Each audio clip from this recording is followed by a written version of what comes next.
तो हेलो दोस्तों, आप सब कैसे हो। आई होप आप सब बहुत ही अच्छे होंगे और स्वस्थ भी होंगे।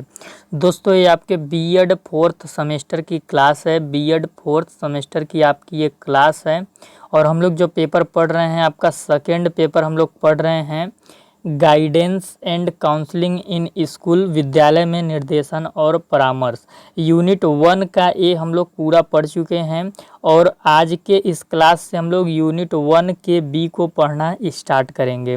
दोस्तों, यदि आप चैनल पे नए होंगे तो चैनल को सब्सक्राइब कर लीजिएगा। वीडियो के डिस्क्रिप्शन में आपको टेलीग्राम चैनल का लिंक मिलेगा, तो आप टेलीग्राम चैनल को ज़रूर ज्वाइन कर लीजिएगा। साथ ही साथ आप हमारे व्हाट्सएप चैनल को भी ज्वाइन कर लीजिएगा। व्हाट्सएप चैनल का भी लिंक आपको वीडियो के डिस्क्रिप्शन में मिल जाएगा।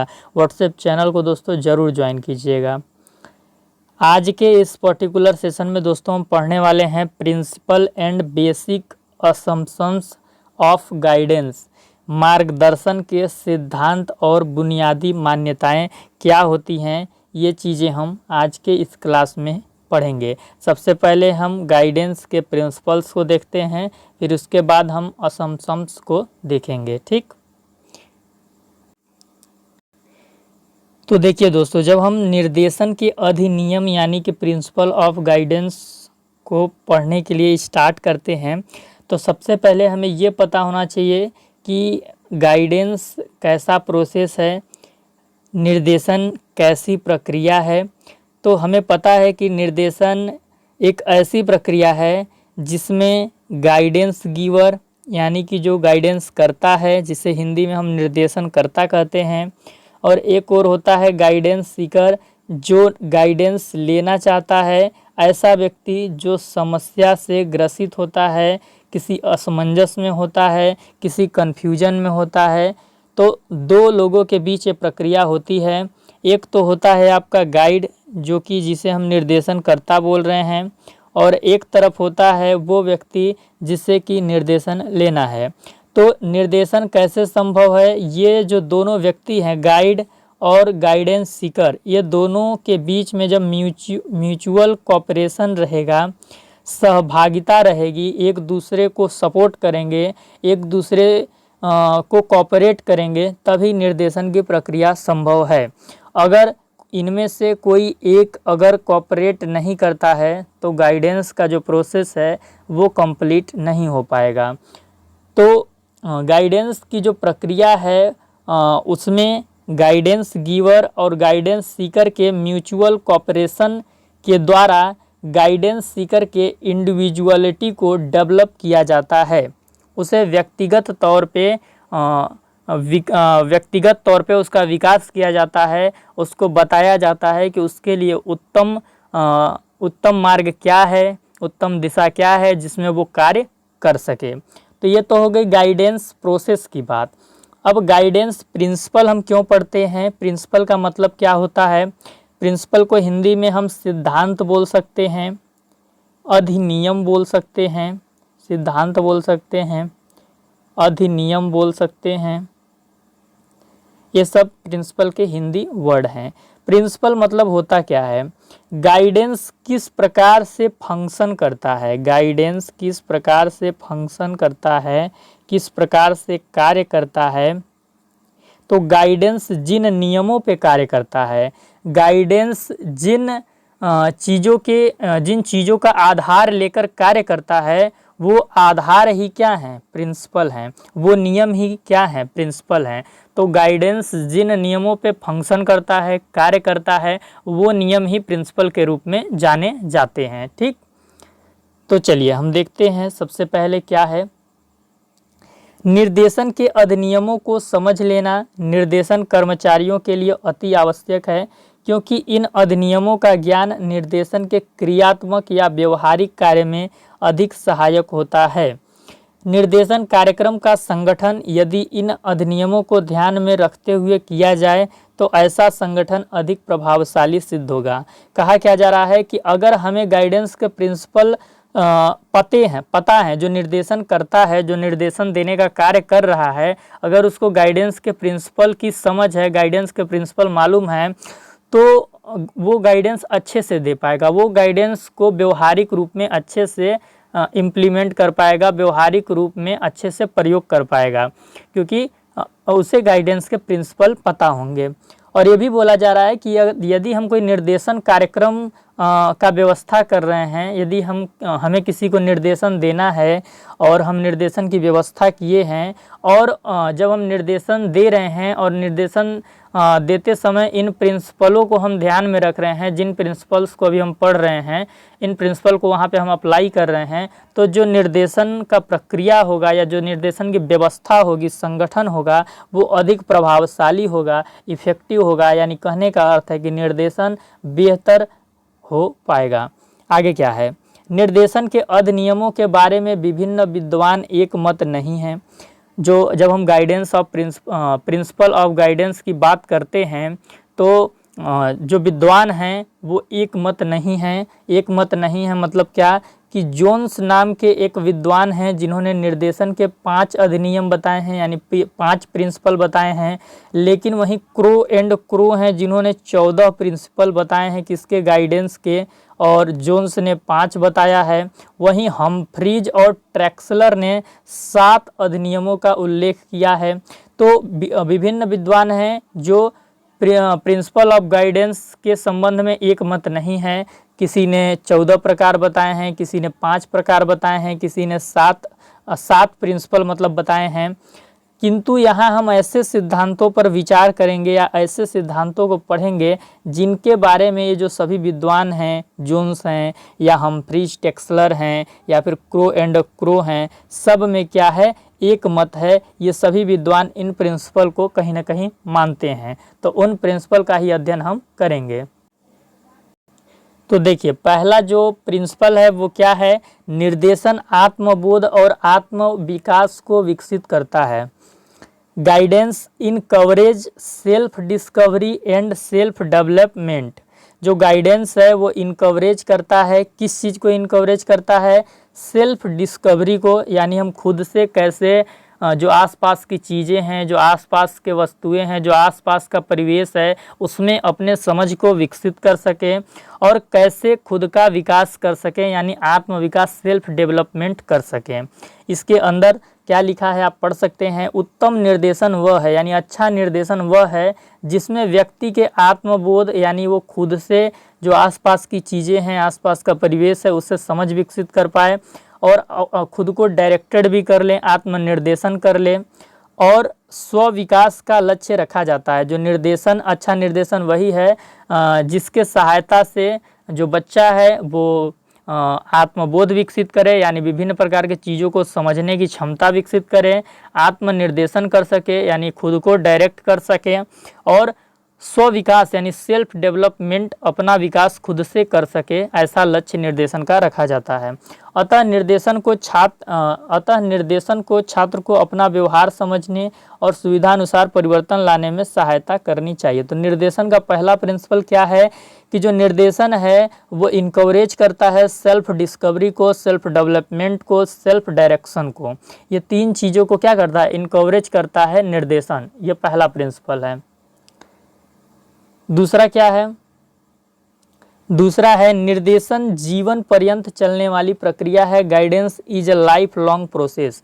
निर्देशन कैसी प्रक्रिया है, जीवन पर्यंत। जब भी आपके सामने जीवन पर्यंत शब्द आ जाए, मतलब जन्म से मृत्यु, इसका अर्थ क्या होता है, जन्म से मृत्यु, यानी जब आप जन्म ले रहे हैं उसके कुछ समय बाद से और जब तक आप मर नहीं जाते हैं तब तक आपको निर्देशन की ज़रूरत किसी न किसी क्षेत्र में कभी न कभी हमेशा पड़ती रहेगी। तो दूसरा प्रिंसिपल ये है। जिस प्रकार निर्देशन समस्त छात्रों के लिए सुलभ होनी चाहिए, उसी प्रकार निर्देशन प्रक्रिया किसी विशेष आयु के लोगों तक सीमित नहीं की जा सकती, यह जीवन भर चलती रहनी चाहिए। ये कहा जा रहा है कि जो निर्देशन की सेवा है वो किसी विशेष आयु को हम नहीं दे सकते हैं कि सिर्फ 18 से 15 साल वाले को ही देंगे या फिर 20 से 25 साल के बच्चों को ही देंगे, ऐसा लिमिटेशन नहीं है। ये सभी को मिलेगा, कोई भी उम्र हो। और क्यों कोई भी उम्र में मिलेगा, क्योंकि देखिए जब आप छात्र जीवन में रहते हैं उस समय भी मोर प्रॉब्लम, बहुत सारी समस्याएं आती हैं। तो हमने आपको पढ़ाया था कि जहाँ समस्याएं आती हैं निर्देशन की आवश्यकता वहाँ पड़ी जाती है।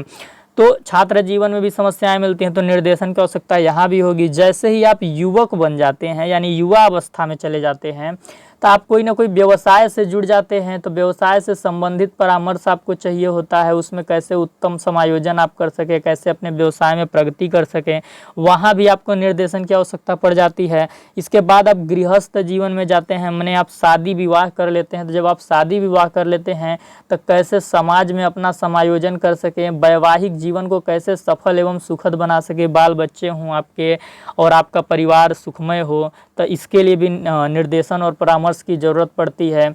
इसके बाद आप वृद्धावस्था में जाते हैं। आप हमेशा तो एक जैसे रहेंगे नहीं, वृद्धावस्था में भी आपके पास बहुत सारा समय होता है, आप खाली होते हैं, क्योंकि आपके पास इतनी एनर्जी या फिर आपके पास इतनी शक्ति भी नहीं बची होती कि आप बहुत ज़्यादा काम धंधा कर सके। तो आप देखते होंगे बुजुर्ग लोग खाली बैठकर न्यूज़पेपर पढ़ते हैं, टीवी देखते हैं। तो समय खाली होने के चलते वो चाहते हैं कि हम समय का सदुपयोग कर लें, तो इसके लिए भी उनको निर्देशन की आवश्यकता पड़ती है। तो इस तरह हम देख सकते हैं कि जो गाइडेंस है लाइफ लॉन्ग प्रोसेस है, जीवन पर्यंत है, हर अवस्था में हमें निर्देशन की आवश्यकता पड़ती है। तो निर्देशन के दो प्रिंसिपल हमने पढ़ लिए, और वो दो प्रिंसिपल क्या हैं? पहला क्या है कि निर्देशन ऐसा हो जिससे सेल्फ क्या किया जा सके, आत्मबोध, यानी कि क्या इसका इंग्लिश टर्म है भाई, सेल्फ डिस्कवरी। ठीक, पहला क्या था कि निर्देशन ऐसा हो जिससे कि सेल्फ डिस्कवरी किया जा सके। अब सेल्फ डिस्कवरी कर रहे हैं तो सेल्फ डेवलपमेंट भी होना चाहिए कि नहीं होना चाहिए। अब सेल्फ डेवलपमेंट हो रहा है तो सेल्फ डायरेक्शन भी होना चाहिए, खुद से बच्चा अपने आप को निर्देशन भी कर सके। तो जब भी हम निर्देशन दें तो इन प्रिंसिपल को ध्यान में रखें कि हमारा निर्देशन ऐसा हो, हम जब निर्देशन दें तो वो निर्देशन ऐसा हो कि जिसको हम निर्देशन दे रहे हैं वो सेल्फ डिस्कवरी कर सके, सेल्फ डेवलपमेंट का विकास हो सके उसके अंदर, सेल्फ डायरेक्शन का भी उसके अंदर विकास हो सके। तो एक प्रिंसिपल ये था। दूसरा प्रिंसिपल ये है कि जो गाइडेंस है वो लाइफ लॉन्ग प्रोसेस है, लाइफ लॉन्ग प्रोसेस है। अगर इस प्रिंसिपल को हम ध्यान में रखेंगे तो यानी निर्देशन को हम जितने भी आयु वर्ग के व्यक्ति हैं, बच्चे हैं, बूढ़े हैं, सबके लिए हम निर्देशन को प्रोवाइड कराने का व्यवस्था करेंगे अगर इस प्रिंसिपल को हम अप्लाई करते हैं तो इस तरीके से गाइडेंस के दो प्रिंसिपल हमने पढ़ लिए। गाइडेंस का जो तीसरा प्रिंसिपल है वो क्या है? निर्देशन छात्र, अभिभावक, अध्यापक, प्रशासक और परामर्शदाता का सहकारी कार्य होना चाहिए। Guidance must be a cooperative enterprise involving pupil, parent, teacher, administration and counsellor. ये क्या कह रहा है कि जो निर्देशन का कार्य होता है ना, वो ऐसा नहीं है कि सिर्फ परामर्शदाता ही करेगा, निर्देशन करता ही करेगा। जो निर्देशन का कार्य है वो सबका कार्य होना चाहिए। जो छात्र है वो अपने सहपाठियों को निर्देशन करेगा, जो अभिभावक हैं अपने बच्चों को निर्देशन करेंगे, जो अध्यापक है अपने छात्रों को निर्देशन करेगा, जो प्रशासक है अपने शिक्षकों, छात्रों सबको निर्देशित करेगा। तो इस प्रकार से जो निर्देशन है ना वो सबका सहकारी कार्य होना चाहिए, यानी सबके द्वारा किया जाना चाहिए। इसकी थ्योरी क्या है इसके अंदर आप समझ सकते हैं। निर्देशन किसी भी विशिष्ट कर्मचारी का ही कार्य नहीं समझना चाहिए, बल्कि यह तो छात्र, अभिभावक, अध्यापक, प्रशासक और परामर्शदाता का सामूहिक कार्य होना चाहिए, यानी सबको निर्देशन का कार्य करना चाहिए, एक के ऊपर बर्डन नहीं डालना चाहिए। आगे क्या है? ये बात ठीक है कि निर्देशन सेवाओं के कुशल संचालन एवं व्यावसायिक नेतृत्व के लिए परामर्शदाता पर निर्भर रहना पड़ता है, किंतु इससे अभिभावक, अध्यापक एवं प्रधानाचार्य छात्रों की समस्याओं पर विचार करने से मुक्त नहीं होते हैं। ये बोल रहा है कि अगर हमें निर्देशन सेवाओं का बेहतरीन तरीके से संचालन करना है, बेहतरीन तरीके से व्यावसायिक नेतृत्व के लिए मार्गदर्शन करना है, तो ऐसे में हमें परामर्शदाताओं पे, काउंसलर पे डिपेंडेंट होना पड़ता है। लेकिन इसके कारण जो पेरेंट हैं, जो टीचर हैं, जो प्रिंसिपल हैं, वो छात्रों की समस्याओं पर विचार करने से मुक्त नहीं होते हैं। कि हमने कोई काउंसलर विद्यालय में अपॉइंट कर दिया तो इसका मतलब ये नहीं है कि जो टीचर हैं, प्रिंसिपल हैं, पेरेंट हैं, वो छात्र पे अब विचार ही नहीं करेंगे, उसके समस्या पे ध्यान ही नहीं देंगे। तो ये चीज़ नहीं, निर्देशन सबका सामूहिक कार्य है, सबको अपने स्तर से इसके लिए कार्य करना है। ये भी निर्देशन का एक प्रिंसिपल है। आगे क्या है? आगे इसमें है माता पिता ही बालक के प्राथमिक शिक्षक होते हैं जो उसके व्यवहार और अभिवृत्तियों को प्रभावित करते हैं। इसी प्रकार अध्यापक भी छात्रों के शैक्षिक, व्यावसायिक और व्यक्तिगत अभिवृत्तियों एवं चयन को प्रभावित करते हैं। अतः यह प्रभाव चेतनापूर्ण और पूर्ण नियोजित होना चाहिए। ये बोल रहा है कि जैसे माता पिता बालक के प्राथमिक शिक्षक होते हैं तो वहाँ पे उनको निर्देशन करना रहता है उसके, और माता पिता देखते होंगे कि बच्चे के अंदर जो रुचि संस्कार होते हैं उसको काफ़ी प्रभावित करते हैं। उसी प्रकार जो शिक्षक होता है वो स्कूल के अंदर बालक को प्रभावित करता है। तो इसलिए निर्देशन सबका कार्य होना चाहिए और पूर्ण नियोजित तरीके से किया जाना चाहिए। तो पहला प्रिंसिपल था कि जो गाइडेंस है वो सेल्फ डिस्कवरी को इनकवरेज करने में, सेल्फ डेवलपमेंट, सेल्फ डायरेक्शन को इनकवरेज करने में मदद करता है। दूसरा था कि जो गाइडेंस है लाइफ लॉन्ग प्रोसेस है, किसी भी आयु वर्ग के व्यक्ति को ये प्रोवाइड होना है। तीसरा क्या हमने पढ़ा? तीसरा हमने पढ़ा कि जो निर्देशन है सबका सामूहिक कार्य है, किसी एक का निर्देशन करता या परामर्शदाता का खाली कार्य नहीं है। चौथा प्रिंसिपल क्या है, हम सबको कनेक्ट करते हुए चलेंगे ताकि हमारे दिमाग में एक अच्छा इमेज प्रिंसिपल ऑफ गाइडेंस को लेकर बन जाए। ठीक, निर्देशन को संपूर्ण शैक्षिक प्रक्रिया का अंग समझना चाहिए, ये चौथा प्रिंसिपल है। Guidance must be considered as a major part of the total education process, कि जो निर्देशन है वो एजुकेशन से अलग नहीं है, पृथक नहीं है। ये हमारे शिक्षण प्रक्रिया का, शिक्षा की जो व्यवस्था है, शिक्षा की जो प्रक्रिया है उसका ही एक अंग है। बिना निर्देशन के हम शिक्षा की प्रक्रिया को संपन्न नहीं कर सकते, ये चीज़ हमें समझना होगा। ठीक, तो ये चौथा प्रिंसिपल है। इसके अंदर क्या है आप पढ़ सकते हैं, जैसे व्यक्तित्व के टुकड़े नहीं किए जा सकते हैं वैसे ही निर्देशन के टुकड़े करना भी संभव नहीं है। अतः निर्देशन को केवल शिक्षण कार्य से ही नहीं जोड़ना चाहिए बल्कि इसका संबंध तो विद्यालय की पाठ्य सहगामी क्रियाओं, अनुशासन, उपस्थिति और मूल्यांकन, समीक्षा आदि सभी पक्षों से स्थापित करना चाहिए।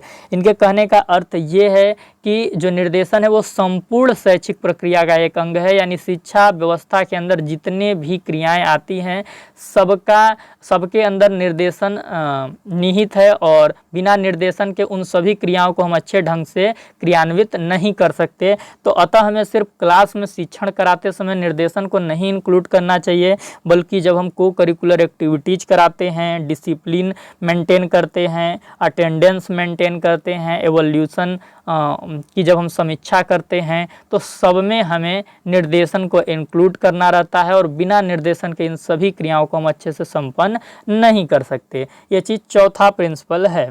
तो चौथा प्रिंसिपल क्या है, शैक्षिक प्रक्रिया का एक अंग है आपका निर्देशन।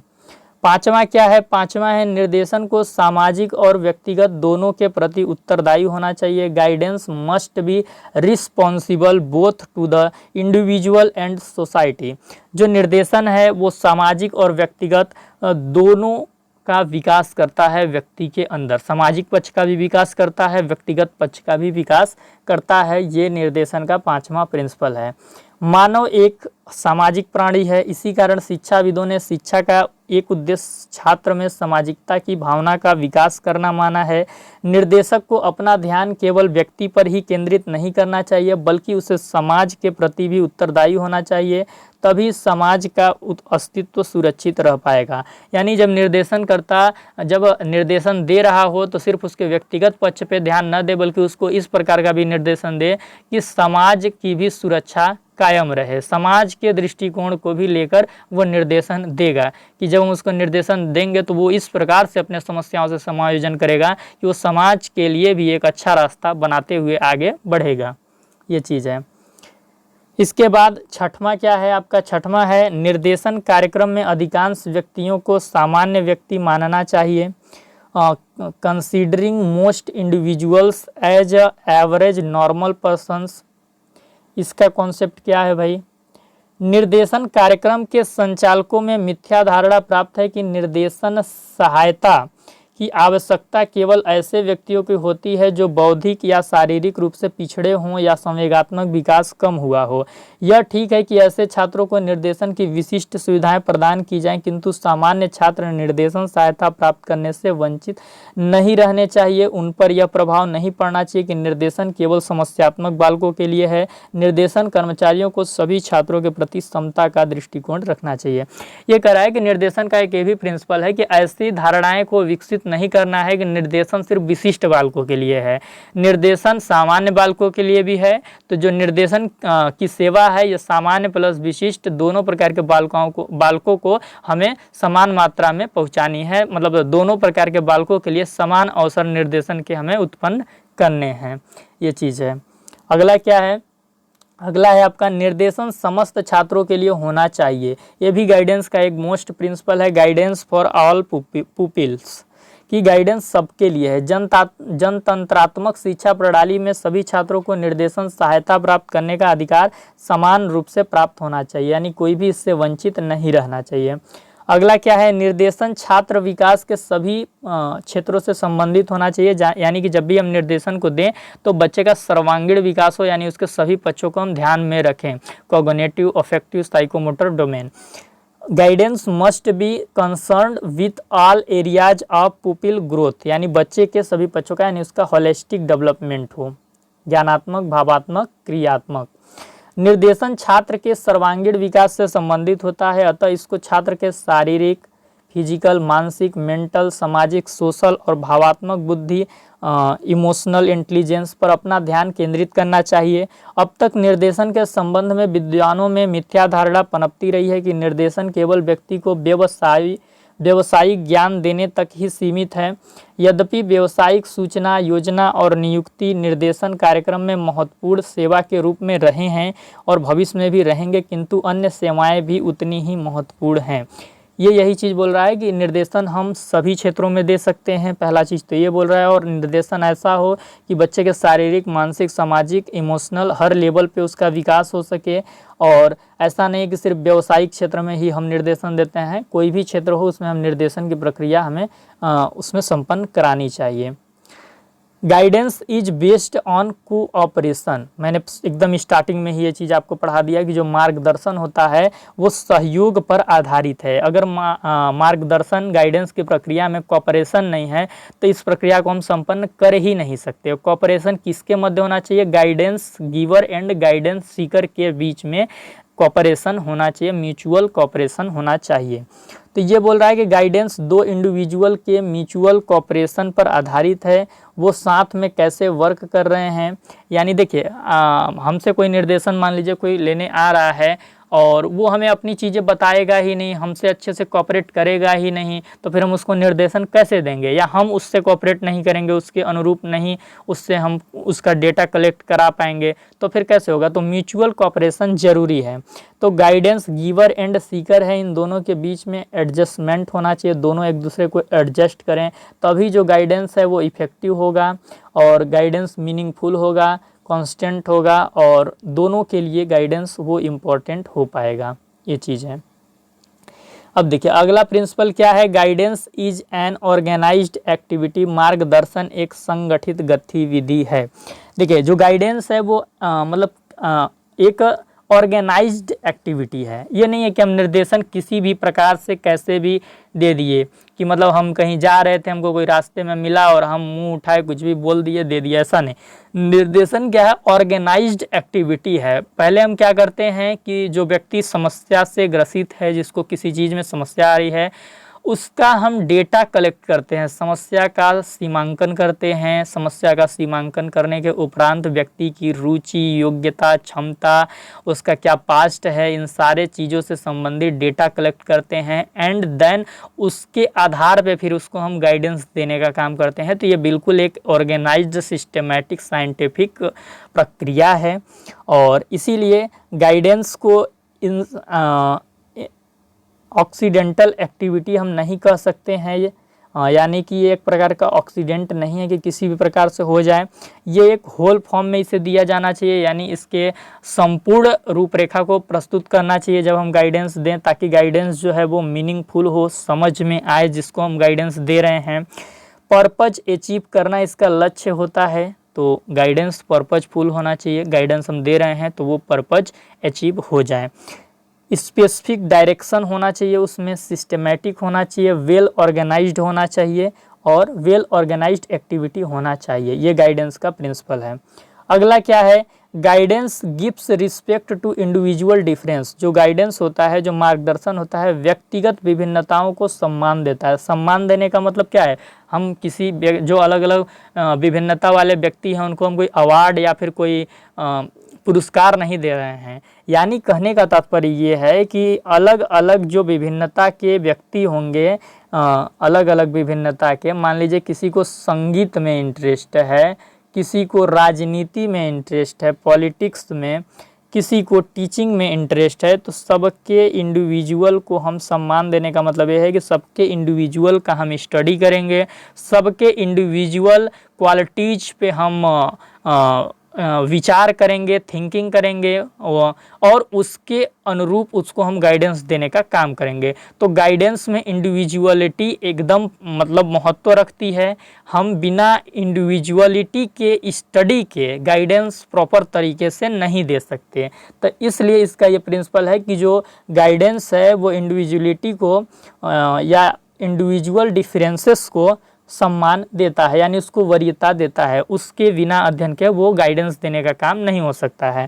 अगला प्रिंसिपल क्या है, गाइडेंस इज फ्लेक्सिबल। गाइडेंस थोड़ा लचीला भी होता है, मार्गदर्शन लचीला होता है। लचीला हम किस आधार पे बोल रहे हैं, लचीला इसलिए होता है कि जब हम गाइडेंस दे रहे होते हैं तो हम इंडिविजुअल को ध्यान रखते हैं, इंडिविजुअल के अनुसार गाइडेंस देने का काम करते हैं। यानी जो भी हमारे सिद्धांत हैं, जो भी हमारे थ्योरीज हैं, उनको थोड़ा हम मॉडिफाई करने का काम करते हैं। थोड़ा फ्लेक्सिबल तरीके से इंडिविजुअल पक्ष को देख के, कम्युनिटी नीड्स को देख के उनके अनुसार उसको हम क्या करते हैं, फॉर्म करते हैं। तो ये चीज़ है, इसलिए गाइडेंस को हम फ्लेक्सिबल बोलते हैं। पर्सन टू पर्सन गाइडेंस देने का तरीका बदल जाता है। भाई एक्स आया तो हम एक्स के क्वालिटीज़ के आधार पर उसको गाइडेंस देने का काम किए, उसके हिसाब से नियम बनाए, टेस्टेज डेवलप किए ताकि उसको हम गाइडेंस दे सकें। अब एक्स के जगह पे वाई आ गया, वाई आया तो वाई की इंडिविजुअल क्वालिटी कुछ अलग होगी, वाई के जो एक्टिविटी थे वो अलग होंगे, वाई की समस्या अलग होगी। तो जो वाई को गाइडेंस देने का हमारा तरीका है वो भी बदल जाएगा। उसमें हम अलग नियम, अलग सिद्धांत, अलग थ्योरीज को इम्प्लीमेंट करके उसको हम गाइडेंस देंगे।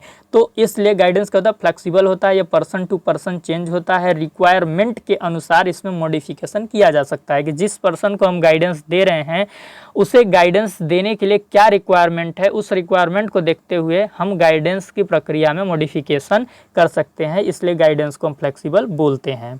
आई थिंक आपको ये समझ आ गया होगा, या आई होप आपको ये चीज़ें समझ आ गई होंगी। अगर नहीं समझ आई होंगी तो आप कमेंट में पूछिएगा। अगला गाइडेंस का प्रिंसिपल क्या है, guidance workers need special preparation. मार्गदर्शन कार्यकर्ताओं को विशेष तैयारी की आवश्यकता है। जो मार्गदर्शन देने का काम कर रहा है, जो मार्गदर्शन देने वाला कार्यकर्ता है, जो निर्देशन करता है, ऐसे नहीं कि मुंह उठाए और हम निर्देशन देने लगे जा के या फिर अपने यहाँ बुला के, ऐसे नहीं। आज यूट्यूब पे आप देखते होंगे बहुत सारे काउंसलर, मतलब काउंसलर उनको हम बोल नहीं सकते। क्या है कि वो किसी प्रॉब्लम को ले लेते हैं, जानते हैं कि प्रॉब्लम थोड़ा राष्ट्रीय लेवल पे है, बहुत ही बड़ा ये प्रॉब्लम है, सबको कहीं ना कहीं ये इस प्रॉब्लम से लोग ग्रसित हैं। तो फिर वो क्या करते हैं कि थोड़ा बहुत थ्योरी व्यूरी पढ़ लेंगे, कहीं से कुछ कॉन्सेप्ट्स वगैरह रीड करके यूट्यूब पे खूब वीडियो बनाएंगे, नीचे नंबर दे देंगे, इस नंबर पे आप संपर्क करें, कुछ पेमेंट दें, अपना काउंसलिंग कराएं वीडियो कॉल के माध्यम से, ऑडियो कॉल के माध्यम से। तो ऐसा नहीं है। गाइडेंस देने का कोई भी मतलब सोया और उठा बिना ब्रश किए मुंह उठा के आ गया देने, ऐसा ये कोई प्रक्रिया नहीं है। गाइडेंस करने के लिए क्या होता है, गाइडेंस के अंदर ही आपको पता है काउंसलिंग भी आ जाता है। तो गाइडेंस को तो हम सामान्य वे में मतलब ले सकते हैं कि जो मार्गदर्शन है वो कोई भी आपसे थोड़ा अधिक प्रशिक्षित अनुभवी व्यक्ति दे सकता है। लेकिन जब हम काउंसलिंग की बात करते हैं, परामर्श की बात करते हैं, तो परामर्श आपको स्पेसिफिक व्यक्ति ही देता है जो उस फील्ड का मास्टर होता है।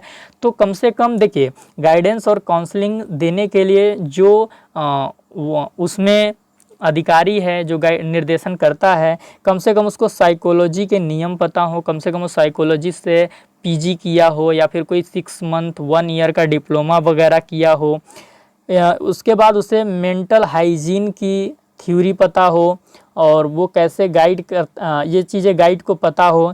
एजेंसीज रिसोर्सेस क्या हैं समस्या से निपटने के, भाई कोई समस्या है तो उससे संबंधित एजेंसीज होंगी, उससे संबंधित बहुत सारे रिसोर्सेस होंगे जिसके माध्यम से वो जो व्यक्ति समस्या से ग्रसित है उसको नॉलेज प्रोवाइड करा के उसके समस्या का समाधान कर सकता है। तो निर्देशनकर्ता को साइकोलॉजी, फिलॉसफी और सोशोलॉजी और क्या कहते हैं एजेंसीज, रिसोर्सेस, इक्विपमेंट, टूल्स, इन सब के बारे में अच्छा खासा नॉलेज होना चाहिए, तब गाइडेंस वो अच्छे तरीके से दे सकता है।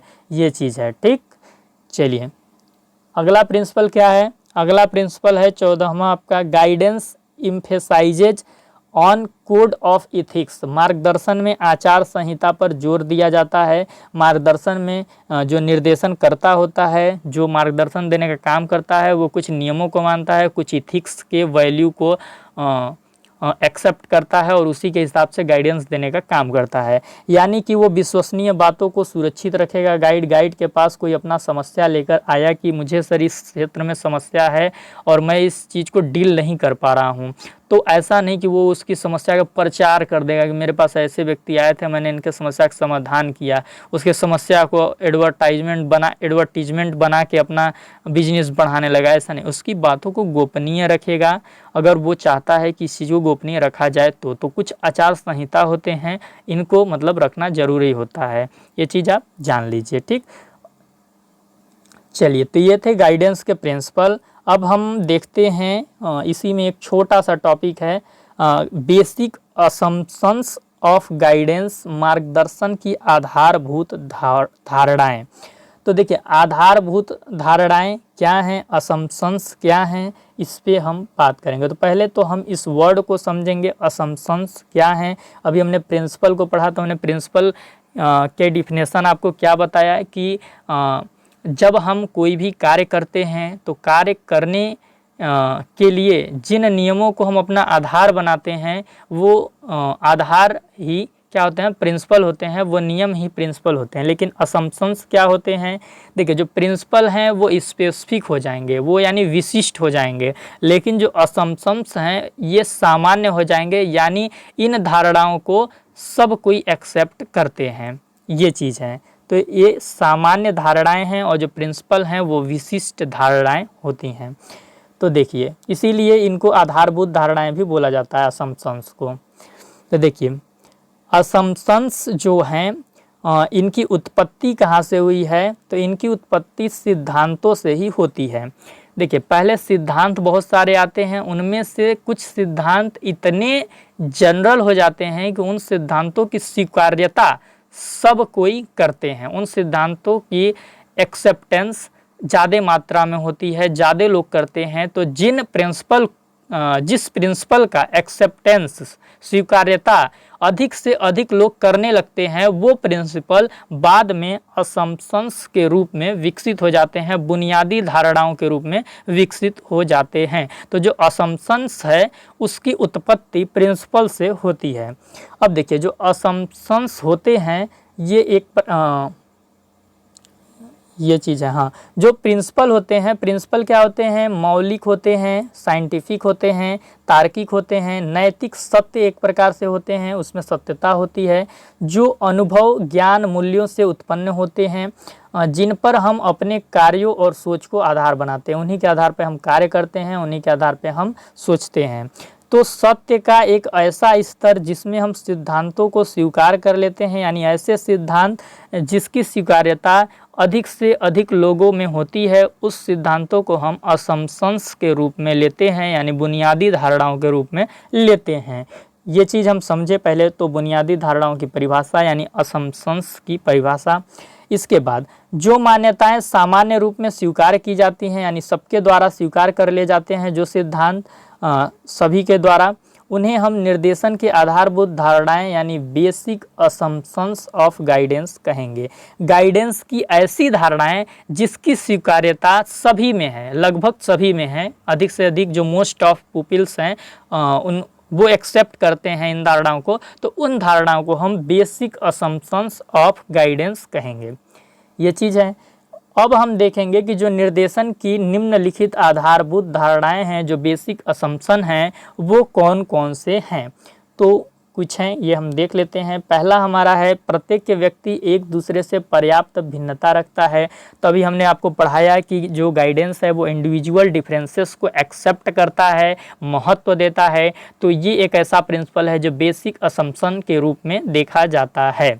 इसके बाद समुचित अवसरों का चयन करने से ही व्यक्ति का विकास संभव है। यदि व्यक्ति का विकास संभव है तो गाइडेंस के द्वारा उसको जो अवसर उसके जो जीवन में अवसर आ रहे हैं उसका वो सही से चयन कर सके। तो अवसरों का चयन करने में गाइडेंस सहायक होता है। तो हमने आपको पढ़ाया कि जो गाइडेंस है self discovery, self development, self direction को इनकवरेज करता है।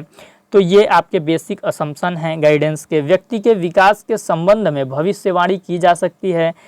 किसी व्यक्ति की हम रुचि जान लें, उसकी योग्यता जान लें, उसकी क्षमता जान लें, उसकी शैली जान लें और उसके कार्य करने का ढंग, उसका पास्ट, ये सारी चीज़ें जान लें तो हम उसके बारे में प्रेडिक्शन कर सकते हैं कि वो भविष्य में किस प्रकार के कार्य करेगा, उसका किस स्तर पर तक विकास होगा। तो इसमें भी गाइडेंस हेल्पफुल होता है। तो किसी व्यक्ति के विकास के संबंध में हम भविष्यवाणी कर सकते हैं, ये भी एक ऐसी धारणा है जिसको कि सारे लोग एक्सेप्ट करते हैं। तो बेसिक असम्पशन के रूप में ये देखा जाता है।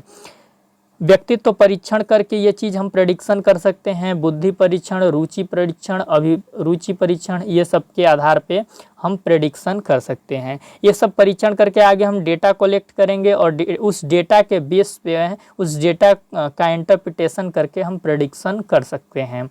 इसके बाद जो चौथा असम्पशन है वो क्या है, समायोजन प्रत्येक व्यक्ति की आधारभूत आवश्यकता है।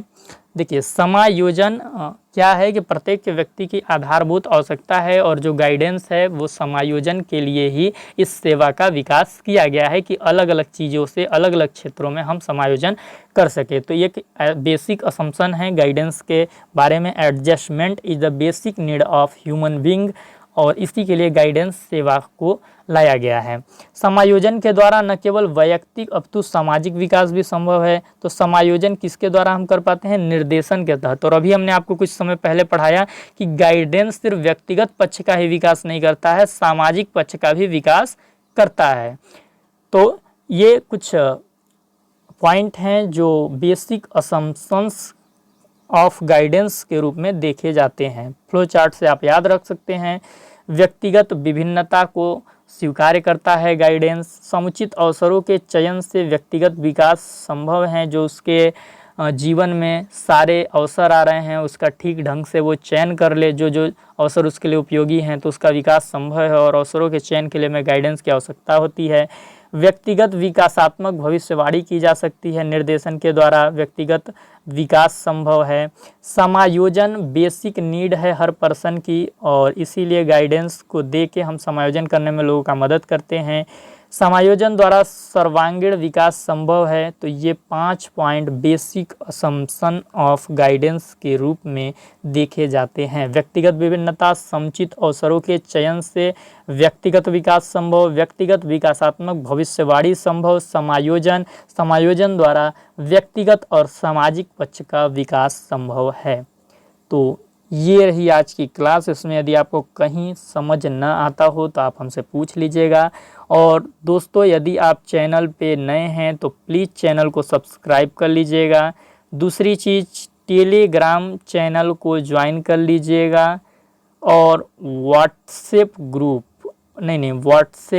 चैनल, बार बार मेरे मुंह से ग्रुप ही निकल जाता है। व्हाट्सएप चैनल और टेलीग्राम चैनल को आप ज़रूर ज्वाइन कीजिएगा, सब्सक्राइब कीजिएगा।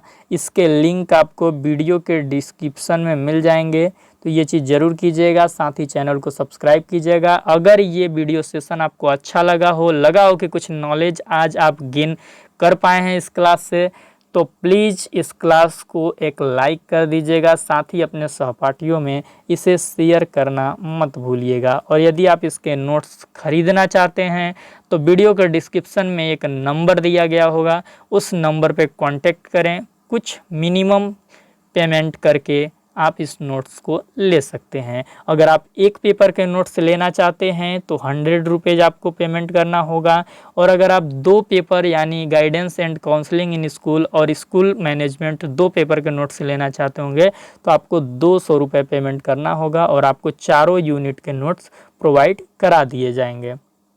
चलिए फिर हम आपसे मिलते हैं अगले सेशन में।